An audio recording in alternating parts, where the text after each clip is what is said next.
天刚蒙蒙亮，小作海鲜市场已是一片繁忙。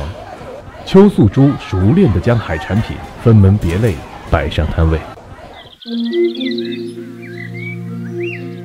太阳渐渐升起，洒下粼粼波光，照耀着海边生机勃勃的渔村和小镇。东山村地处福建省泉州市惠安县的东部，这里三面环海，一面靠山，是泉州陆域最东极。海岸线长约6海里，拥有国家3级渔港东山后卧渔港。这些年，凭借着海洋优势，耕耘在浪涛里的东山村民，收获着一年更比一年好的日子。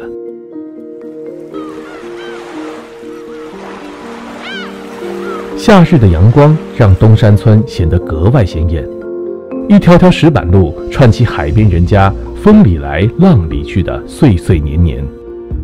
东山村的民居大多分布在向阳面海的山坡上，迎着朝阳，伴着潮汐，小渔村的日子宁静又惬意。村民黄炳芳的家就紧挨着后卧渔港，家里4代都是渔民，他对家门口的这片大海有着很深的情感。黄大叔您好。你好，你好。您打鱼多少年啦？快40年了。我13岁哈，就跟我老爸出去打鱼嘛，到现在。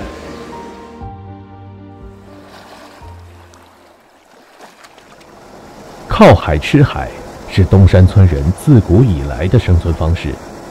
人们在风浪里讨生活，也在风浪里同船相依。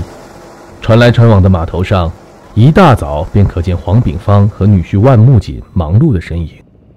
和东山村众多渔民一样，早出晚归便是他们的日常。出来一天一般都要7、8个小时。打鱼哈要看流水，如果你今天是8点出去，明天要9点出去。人们常用行船走马3分命来形容海上谋生的艰辛。2021年，黄炳芳和女婿便从鬼门关走了一遭。我船靠在那边，下面有个礁石嘛，大流水哈，退潮碰在礁石上，船就倒下去了。可以说是一生的生色哈，都没了。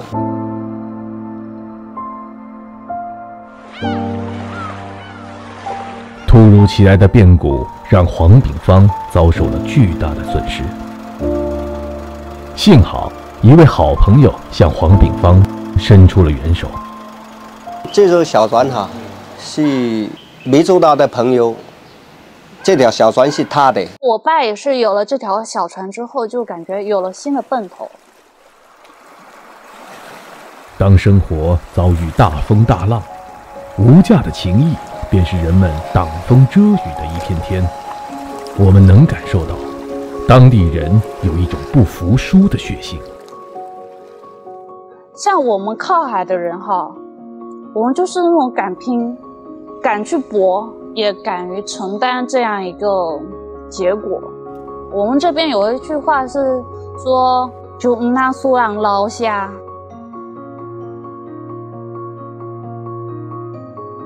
夏天的风伴着海的味道吹过东山村，和码头上的忙碌喧嚣相比，这里显得格外安静。走在倾斜向海的乡路上，两侧是错落有致、依山而建的民居，周围还装点着独具惠女风情的渔民画。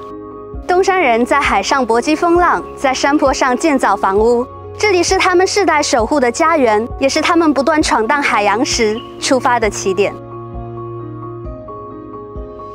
明朝初年，倭患猖獗，朝廷在这里设置了海防卫所东山卫，南与崇武城，西北与连城相呼应。岁月悠悠，城墙上的每一块石头都仿佛在诉说着那不可磨灭的历史记忆。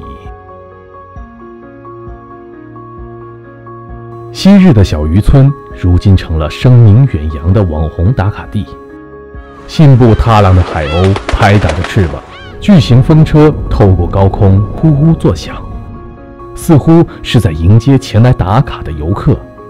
站在风车岛上，除了一望无际的大海，映入眼帘的便是不远处的灯塔。